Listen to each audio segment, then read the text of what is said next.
అందరికీ ప్రైజ్ లాడండి. దేవునికి మహిమ కలుగును గాక. మరి ఉదయకాలము మిమ్మల్ని కలుసుకున్నట్టుకు మీకు నాకు దేవుడిచ్చిన ఆయుష్ను బట్టి దేవాది దేవునికి మహిమ ఘనత ప్రభావములు కలుగును గాక. మీరందరూ బాగున్నారని నేనైతే నమ్ముతున్నాను. నేను కూడా దేవుని యొక్క కృపలో బాగున్నాను. మనందరి యొక్క ప్రార్థన దేవుని సన్నిధానానికి అనుదినం చేరుతున్నందుకు దేవునికి మహిమ ఘనత ప్రభావములు కలుగును గాక. చూడండి, ఈ దినం మనము క్రిస్మస్ సీజన్లో ఉంటున్నాము. అసలు క్రిస్మస్ అంటే ఏంటి, అసలు ప్రభు అయిన యేసుక్రీస్తు లోకానికి ఎందుకు రావాలా అనేటువంటి అంశాలు మనము రానున్న వీడియోలో కూడా చాలా మాట్లాడుకున్నాము. అప్పుడు దేవుడు ఆయన యొక్క కృపలో మనల్ని బలపరిచి ఆయన యొక్క అద్వితీయ జ్ఞానం మనందరికి ఇచ్చి బలపరుస్తాడు తప్పకుండా. అందును బట్టి దేవునికి మహిమ కలుగును గాక. చూడండి, ఇక్కడ యెషయా గ్రంథము 7వ అధ్యాయంలో ఒక మాట రాయబడి ఉంటుంది. 14వ మాట. యెషయా గ్రంథము 7వ అధ్యాయము 14వ వచనంలో, కన్యక గర్భవతి అయి కుమారుని కనును, అతనికి ఇమ్మానుయేలు అనేటువంటి పేరు పెట్టబడును అనేటువంటి లేఖనము రాయబడింది. అంటే ప్రభు అయిన యేసుక్రీస్తు జన్మించక ముందు 700 సంవత్సరాలకు ముందు ఈ యొక్క యెషయా అనేటువంటి ప్రవక్త ద్వారా దేవుని యొక్క ఆత్మ ఆయనతో నింపబడినప్పుడు ఆయన మాట్లాడినటువంటి మాటలు, కన్యక గర్భవతి కుమారుని కనును. అంటే ఒక కన్యక గర్భవతి అవుతుందంట, ఆమె ఒక కుమారుని కంటుంది, ఆయనకు ఇమ్మానుయేలు అనేటువంటి పేరు పెట్టబడుతుంది. ఇమ్మానుయేలు అనేటువంటి పేరుకు భాషార్థము దేవుడు మనకు తోడు అనేటువంటి మాట. కాబట్టి దేవుడు ఇప్పుడు తోడున్నాడు.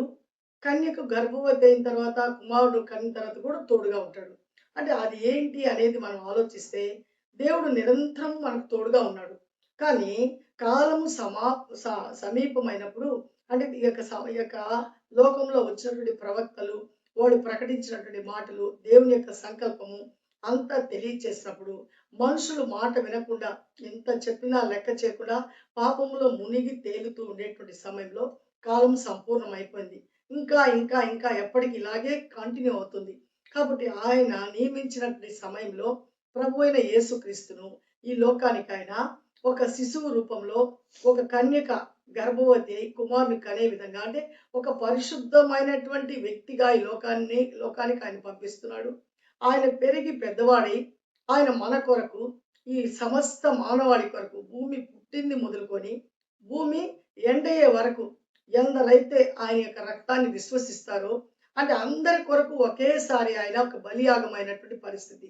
అంటే అందరి కొరకు ఒక పరిశుద్ధమైనటువంటి బలి ఇచ్చేదాని కొరకు, ప్రతి ఒక్కరి యొక్క పాపములన్నిటినీ ఆయన్ని క్షమించబడే దాని కొరకు ప్రభు అయిన యేసుక్రీస్తు లోకానికి రావటము జరిగింది. కాబట్టి ఆయన కన్యకకు పుట్టవలసినటువంటి అవసరత ఏర్పడింది.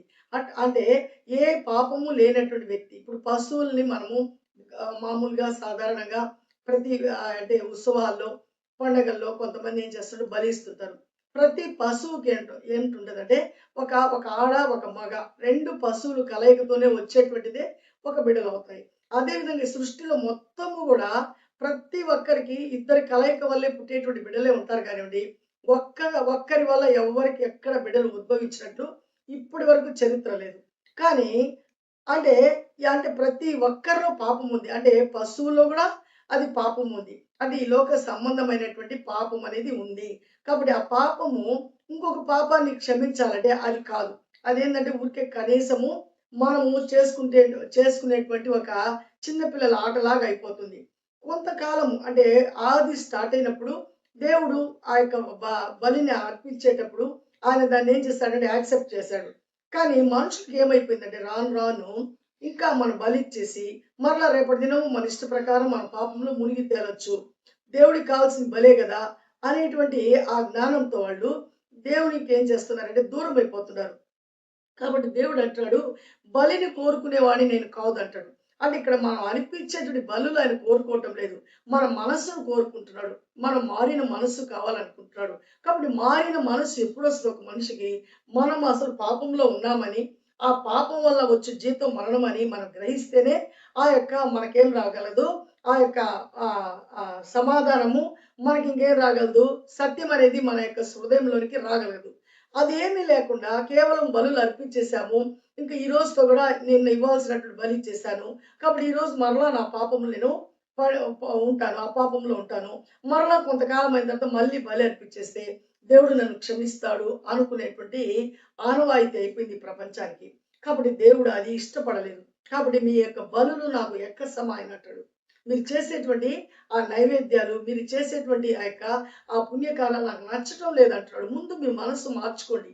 మీ మనసు మార్చుకోవాలా, మీ హృదయం రూపాంతరం చెందాలా, మీ పాపంలో నుంచి మీరు బయటపడాలా అనేటువంటి విషయాలు ఆయన అనేక ప్రవక్తల ద్వారా చెప్పించినప్పుడు వాళ్ళు ఒక్కరి మాట కూడా వినలేదు. ఏదో కొంతమంది వింటున్నారు.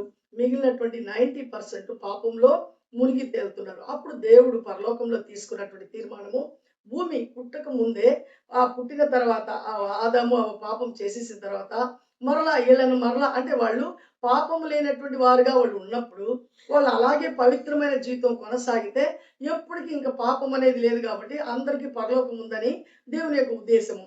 కానీ వాళ్ళు ఆ రోజు దేవుని యొక్క మాటను అధిగమించి వాళ్ళు ఏం చేశారంటే పాపం తిన్నారు. ఆ అతిక్రమంలో వాళ్ళకి ఏమొచ్చేసింది అంటే పాపం అనేది వచ్చేసింది ఆ పండు తినడం వల్ల.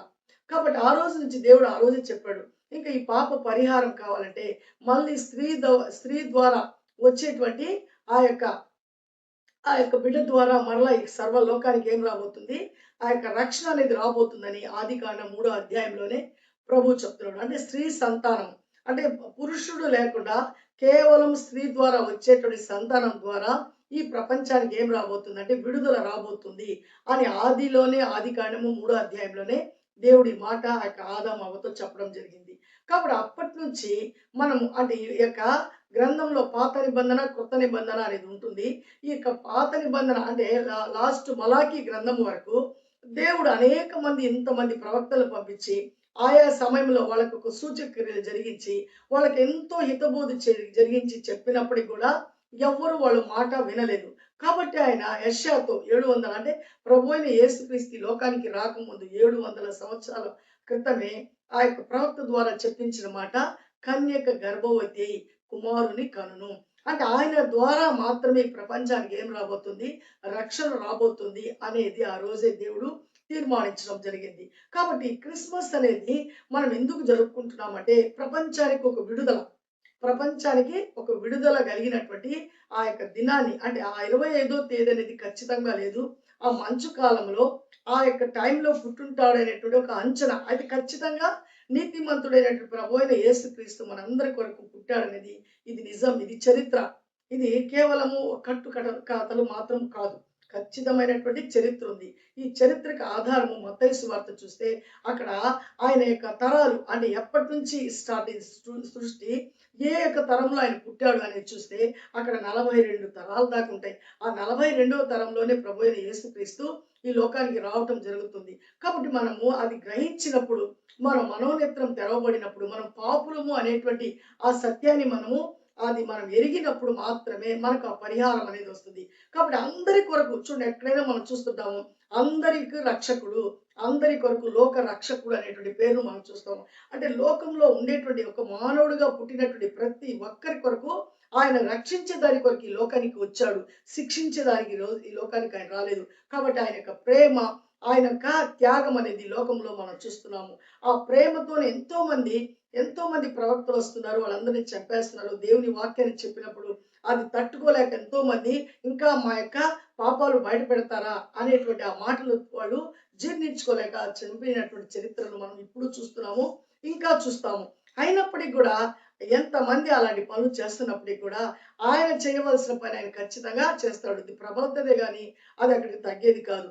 కానీ ప్రభు అయిన యేసుక్రీస్తు యొక్క రుచి ఎవరైతే తెలుసుకుంటారో ఆయనలో ఉండేటువంటి ఆనందము, ఆయన చూపినటువంటి ప్రేమ, ఆయన చూపినటువంటి దయ, ఇవన్నీ మన జీవితంలో ఎప్పుడైతే మనము వాటినన్నిటిని ఆస్వాదిస్తామో, వాటి అన్నిటిని మనము ఖచ్చితంగా మనవి అనేటువంటి ఆ యొక్క ఉద్దేశాన్ని కలిగి ఉంటాము. అప్పుడు ఆ రక్షణ మనకు ఖచ్చితంగా వస్తుంది. రక్షణ లేకుండా మనం రేపు చనిపోయిన తర్వాత ఎక్కడికి వెళ్ళగలము? కాబట్టి అక్కడైతే నరకం ఉంది. ఆ నరకంలో అంట అగ్ని ఎట్టి పరిస్థితుల్లో చల్లారదంట. ఆ యొక్క పురుగు అనేది ఏం కాదంట, చావనే చావదంట. అగ్ని కాలుతూనే ఉంటది, పురుగు కాలుతూనే ఉంటది. పురుగు అయితే అంటే జీవి, మనిషి అరుస్తూనే ఉంటాడు. కానీ ఆ ఎండింగ్ లేదు, ఇంకా చాలు, ఇంకా నేను చచ్చిపోతానండి, ఇంకా చావే లేదు అక్కడ, ఇంకా కాలుతానే ఉండటమే పని. కాబట్టి అలాంటి పరిస్థితుల్లో నువ్వు నేను పోకూడదని ప్రభు అయిన యేసుక్రీస్తుని లోకానికి దేవుడు పంపించాడు. అది ఎవరైతే నమ్ముతారో, అందుకే యోహాను సువార్త 3వ అధ్యాయం 16వ వచనంలో చెప్పబడిన మాట, దేవుడు లోకమును ఎంతో ప్రేమించును అంటే ప్రపంచానంతా ప్రేమించాడు దేవుడు. కాబట్టే ఆయన మన కొరకు ఒక సొల్యూషన్, మనకు అంటే ఈ యొక్క సమస్య నుంచి చూడండి, ఏదైనా సమస్య వచ్చినప్పుడు, బాధ వచ్చినప్పుడు, మనకు వ్యాధి వచ్చినప్పుడు రకరకాలైన హాస్పిటల్ తిరుగుతాము, రకరకాల కౌన్సిలర్స్ దగ్గరికి వెళ్ళి మన యొక్క సమస్యను మనం తెలియచేస్తాము. అక్కడ వాళ్ళు దానికి సరైనటువంటి సూచనలు ఇస్తారు. తద్వారా మా సమస్య నుంచి మనం పరిష్కారం పొందుకుంటాము. అదేవిధంగా ప్రభు అయిన యేసుక్రీస్తు సర్వ మానవాళి కొరకు ఒక పరిష్కారంగా ఆయన మన లోకానికి వచ్చాడు. ఎందుకంటే మనం అందరం పాపులమని, వాటి అన్నిటి నుంచి మనం విడుదల పొందాలని ప్రభు అయిన యేసుక్రీస్తు ద్వారా మాత్రమే దేవుడు మన కొరకు ఈ యొక్క గొప్ప సంపదను పెట్టి ఉన్నాడని మనము అది విశ్వసించాలా. కాబట్టి దేవుడు లోకమును ఎంతో ప్రేమించను కాగా తన అద్వితీయ కుమారునిగా జన్మించిన వాని యందు ఎవరైతే ఆ లక్ష్యం ఉంచుతారో, నమ్మిక ఉంచుతారో, వారు ఏమవుతారంటే నిత్య జీవాన్ని పొందుకుంటారు. కాబట్టి ప్రభు అయిన యేసుక్రీస్తు లోకానికి వచ్చింది మతాన్ని చాటే దానికోసం, క్రిస్మస్ పండుగలు చేసుకునే దాని కొరకు, ఆయన యొక్క ఆ రకరకాలైన బోధలు బోధించడానికి రాలేదు ఆయన. మన హృదయంలో ఆయన జన్మించాలా, మనం అందరము పాపము నుంచి విడుదల పొందుకోవాలా, ఆ పరలోకానికి పోయే దాని కొరకు, ఆ నిత్య జీవం ఇచ్చేదాని కొరకే ప్రభు అయిన యేసుక్రీస్తు లోకానికి వచ్చాడు. అది మనం గ్రహించాలా. అది మనం గ్రహించాలంటే దేవునితో మనం ఏం కలిగి ఉండాలా, ఆ టచింగ్ లో ఉండాలా. ఎల్లప్పుడు కూడా ఆయనకి మనకు ఒక మంచి బాండింగ్ ఉండాలా. అంటే ఎప్పుడు దేవునితో మనం లింక్ అయినప్పుడు మాత్రమే ఆయన యొక్క సత్యం మనకు అర్థమవుతుంది. కాబట్టి ఇక్కడ 119వ కీర్తనలో ఒక మాట చెప్పబడుతుంది, 71వ మాట అనుకుంటాను. ఏమంటారంటే శ్రమ కలగక ముందు నేను దారి తప్పి తిని అంటాడు. దావీదు మహారాజు అంటాడు, శ్రమ కలగక ముందు అంటే నాకు శ్రమ రాకముందు నేను దారి విడిచి నా ఇష్ట ప్రకారం జీవించాను. ఇదిగో నాకు ఇప్పుడు శ్రమ వచ్చింది. ఈ శ్రమ వల్ల నాకు మేలు కలిగింది. కాబట్టి ఈ శ్రమలో నేను ఎలాంటి పాపిని, ఎలాంటి దుర్మార్గుని అనేది నాకు తెలిసింది. కాబట్టి ఇక నేను ఏమాత్రము ఇంకా నరకానికి పోకుండా ఇప్పుడే ఈ యొక్క జీవంతోనే ఆయన యొక్క పాదాలు పట్టుకుంటాను. కాబట్టి ఇది నాకు మేలైంది. నాకు ఆ యొక్క ప్రవక్త వచ్చి, ఆ నాతాను ప్రవక్త వచ్చి నన్ను ఖండించాడు. కాబట్టి నేను నా నిజాన్ని, నేను దాచిపెట్టుకున్నటువంటి ఆ నిజాన్ని ఆయన బయట పెట్టాడు. నా అతిక్రమం నేను ఒప్పుకుంటున్నాను అంటున్నాడు. కాబట్టి ఒక శ్రమ మనిషికి వచ్చిందంటే అది మన మేలుకే కానివ్వండి, అది కీడుకు కాదు. కానీ అది మనం గ్రహించాలా, అది జీర్ణించుకోవాలి మనం. ఇది మనము చేసినటువంటి తప్పిదం వల్ల మనకి ఇది వచ్చింది, ఇది మనకు కరెక్టే అనేటువంటి ఆ యొక్క ఉద్దేశం మనలో ఉన్నప్పుడు మాత్రమే మనకి ఏం రావాల్సి వస్తుందంటే పాప విమోచన వస్తుంది. కాబట్టి ప్రభు అయిన యేసుక్రీస్తు ఒక కన్యకు పుడుతున్నాడు. ఆయన వల్ల సర్వ లోకానికి ఏం రాబోతుంది, రక్షణ వస్తుందని లేఖనం చెప్పబడుతుంది. ఈ లేఖన అనుసారంగా ఎవరైతే జీవిస్తారో ఆ గొప్ప కృపను పొందుకుంటారు. కాబట్టి మన అందరి హృదయంలో ఆ యొక్క సత్యము వెల్లడి కావాలని, ఆ సత్యములో మనం అందరం ఆనందించాలని, నిజాన్ని మనం గ్రహించాలని, ఆ నిజంలో ఉండేటువంటి ఆ యొక్క గొప్ప కృపకు మనం పాత్రలవ్వాలని ప్రార్థిద్దాము. మన వినికిల్లో దేవుడు మనకి ఇచ్చినటువంటి మాటలు ఈ ఉదయకాలం దీవించును గాక. ఆమేన్, ఆమేన్. ప్రైజ్ అందరికీ. ఒక చిన్న ప్రార్థన చేసుకున్నాము. కృపా సత్య సంపూర్ణుడా, జీవం కలిగిన దేవ, జీవాధిపతిని స్తోత్రం నాయన. ఇదిగో తండ్రి, మీరు మాతో మాట్లాడారు. కన్యక గర్భవతి కుమారుని కనను, ఆయన వల్ల ఈ లోకానికి ఒక విమోచన రాబోతుందని అయా మీరు మాకు తెలియజేశారు. అవునయ్యా, అందరం పాపము చేత నింపబడి ఆ నరకానికి మేము వెళ్ళకూడదని, మా కొరకు నిత్య జీవం ఇచ్చేదాని కొరకు మీ ప్రియ కుమారుడైన యేసుక్రీస్తుని లోకానికి పంపించారు. ఇది విశ్వసించే జ్ఞానం ప్రతి బిడకు మీరు అనుగ్రహించండి. ఈ జ్ఞానం అయితే ప్రభా, మీరైతే మా మనోనేత్రాలు తెరిస్తేనే ఆ జ్ఞానం మాకు వస్తుంది ప్రభా. మనోనేత్రం తెరవబడకపోతే ప్రభా ఎవరికి జ్ఞానం అర్థం కాదు నాయన. ఇది మీరు గ్రహించుటకు ప్రతి ఒక్కరి హృదయాన్ని తెరవమని ఈ ఉదయకాలం ప్రతిమాలుకుంటున్నాను ఆయన. ఎవరైతే ఆ యొక్క వీడియో చూస్తున్నారో వారి కుటుంబాల్లో ఏ అలజడి ఉందో, ఏ బాధ ఉందో, ఏ సమస్య ఉందో, ఏ దుఃఖం ఉందో వాటి అన్నిటిని మీరు జ్ఞాపకం చేసుకోండి అయ్యా. ఎవరైతే ఏది అడుగుతున్నారో జ్ఞాపకం చేసుకోండి అయ్యా. నిజముగా మొర్రపెట్టి వారికి ఉత్తరం ఇచ్చే దేవుడు మీరు కదా నాయన. ప్రతి బిడ యొక్క సమస్యను తీర్చి, ప్రతి ఒక్కరి అవసరం తీర్చి, మీరు నిజముగా అయా ఉన్నారని విశ్వసించే అద్వితీయ జ్ఞానాన్ని ప్రతి బిడకు మీరు అనుగ్రహించమని, ఇదిగో తండ్రి, మరలా మీ చిత్తమైతే మేము మీ బిడ్డను కలుసుకునే పర్యంతరం నాయన మీ కాపుదల, భద్రత, క్షేమం మాకును వారికి ఉంచమని యేసయ్య పరిశుద్ధ నామములో అడిగి ప్రతిమాలు వేడుకుంటున్నారు పరమ తండ్రి. ఆమేన్. అందరికీ ప్రైజ్ లాడండి. లైక్ చేయండి, షేర్ చేయండి. అందరికీ మన ఛానల్ని తెలియచేసి దేవుని రాజ్యాన్ని కట్టాలనేటువంటి ఆ యొక్క గొప్ప ఆనందంతో ఆ యొక్క పురిగొల్పు పడదాము. అనేకులకు మనం పరిచయం చేసి దేవుని సత్యాన్ని తెలుసుకునే విధంగా మనము జీవిద్దాము. అంతవరకు దేవుని యొక్క మహాకృప మీకు నాకు తోడుగా ఉండును గాక. షాలోమ్.